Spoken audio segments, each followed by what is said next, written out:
This video is for all you Photoshop users out there with comic book pages to color. Let's say you have the line work all done, in this case, a physical page. How do you format, or what should you format the page to be able to add the colors to it that finish the page off and tell your story? Today, I'll give you a look into my method of using 3 versions to make this very easy to start on. Hi, my name is Tim Larsen. I'm a comic book artist and creator who's been making comics since the 1970s.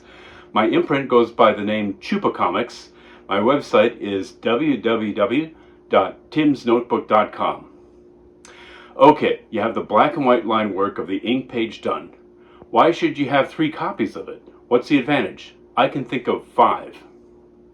Number 1, it helps organize your workflow. Number 2, you have different levels of importance. Number 3, 3 separate copies mean 3 kinds of emphasis to exploit. Number 4, it helps you to prevent making big mistakes and ruining your project. And finally, number 5, it prevents the unnecessary duplication of tasks. I'll go into those 5 reasons in detail in a little bit. First, let's discuss the 3 copies of what do I mean. Well, it's simply taking the inked page and setting it up as your final version, the one you save in the folder with the finished work. Then you have the flats version, where you're going to define the edges. Lastly, there's the rough color version, where you work out your color choices. Now let's go back to those 5 reasons why we want to do this, separate our single comic book page into 3 folders. First reason, you have an organized workflow. What I do is I have the 3 folders. The main folder contains your cleaned up, ready for print comic book page. It is labeled with the project's title, issue number, and the page number. When you're ready to add the finished color layer to that black and white page, here is where you'll save it. The second folder is for your flatted pages. A flatted page is where you have separated areas in the page with solid, hard-edged shapes. The third folder contains the colored page, a roughed-in color version of your finished page, including the colored lines that approximates the color of the finished page, what it will look like from a distance. Different levels of importance. The second reason. It's very liberating to know you have a finished folder because you aren't worrying in the back of your mind about whether or not your next action is going to ruin anything.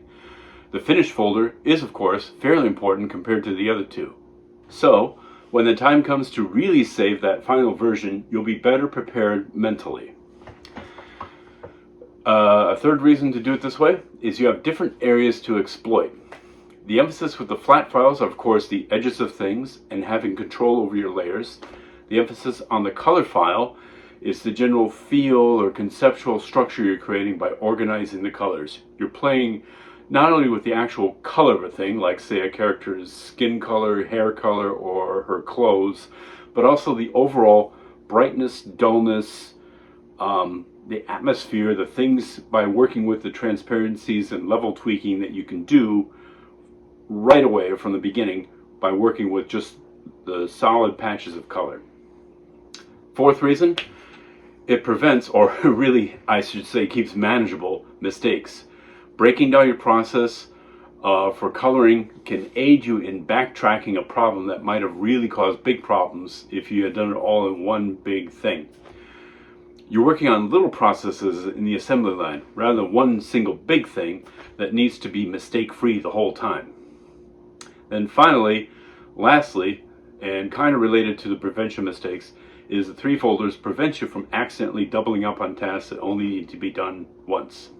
And there you have it, taking a black and white comic book page and organizing it into your finished folder, the flats folder, and your color folder is the way to go. It will make your life a lot easier. Next time, I'll go deeper into the actual formatting of the page and how you do it. How do you create each one of the pages for these folders. I want to thank you for watching this tutorial video and hope it's helpful for you. No matter what level of comic book page creation, you can always become better than you were before by being ready to learn and to work at the project, at the task. You can always learn and improve by getting better each day. Remember to like this video and subscribe to my channel to get the latest tips and advice for helpful information to aid you on your creative journey. Once again, my name is Tim Larsen.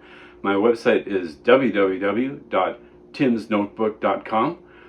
As an offshoot of that website, I have a Tuesdays, Thursdays, and Saturdays, a very fun comic strip called Dorchester Days that is on Patreon. A quick link would be straight to my website, and there's a link right on the first landing page that you'll see. It's free to the public. Every Tuesday, Thursday, and Saturday you can have it there. Otherwise, you can also subscribe and get a free copy of Mayfield 8 shipped right to your door. That's another comic book I've been working on, by paying the $3 a month to have not only the comic strip land in your inbox Tuesday, Thursday, and Saturday, but have the comic book in your hot little hands and for you to enjoy. 18 and over, by the way. Thank you very much for watching this video, and have a great day.